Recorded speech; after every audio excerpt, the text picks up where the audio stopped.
Hi everyone, my name is Nate Leonard, and this is my Dispositions Multimedia presentation for EDFN545.5.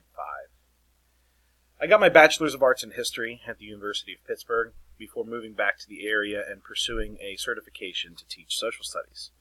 I currently am a 6th grade teacher at Reynolds Middle School in the school district of Lancaster. In the past, I always kind of tried to deny the idea that I'd become a teacher.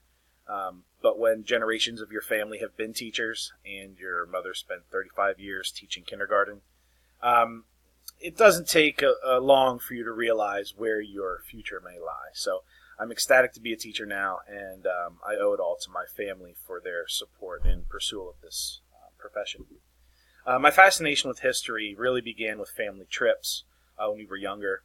Growing up with teachers as parents, you kind of get the summers to be able to be interested in many other things as far as trips to historical places, seeing events, meeting new people, seeing new places. And that combined with school field trips and some really fantastic elementary school teachers that were wonderful historians and brilliant storytellers. It just kind of made the transition to history one of my favorite subject areas. So my ongoing passion for history is really fueled by travel. Every summer I try to kind of keep those trips alive. I kind of load up my car, point it in a certain direction, and then just go see what there is to see. In my classroom currently, I generally start out with the basic Socratic seminar, where it's me setting standards for note-taking, for questions of the day, really procedure-oriented work. And then as we move through a unit or a chapter, the students break out into groups.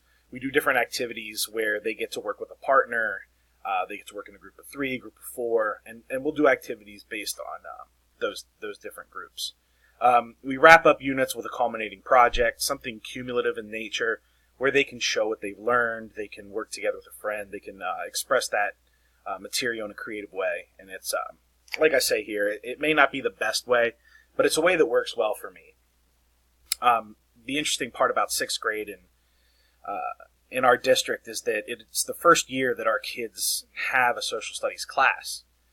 So I am their first social studies teacher. So while that can create some challenges, it also creates a real opportunity to spark something new that they may be interested in the future.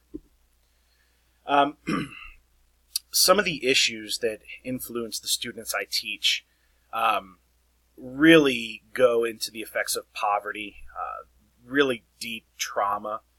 Kind of the urban setting, we see a lot of everything. I mean, we see the social promotion, we see the kids with the intrinsic and extrinsic motivators. We see so many kids coming up that are unidentified, whether it be the need for an IEP, an ELL, student that needs services.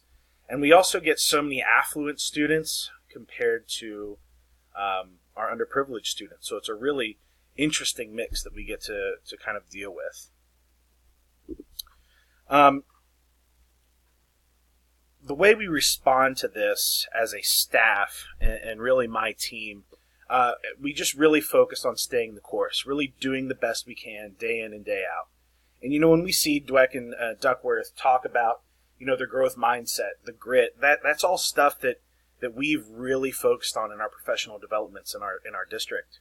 And we constantly remind students of the grit that they already possess, because so many of them, I mean, it takes such grit for them to carve out their own livings and get to school and find meals. And we really just use things like mindfulness. We use advisory time and restorative practices to really aid our students in their educational journeys.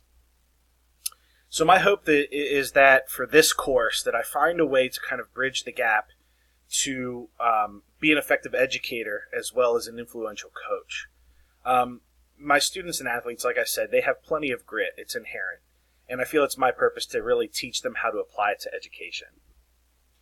My real only concern is that I won't have the time to reach every student using the theories and practices we study. I learn best, particularly by communicating with others, getting to experience new things, hear somebody's passions in their voices, And that's what really inspires me. And of course, it's the travel. I live to experience new places, new people.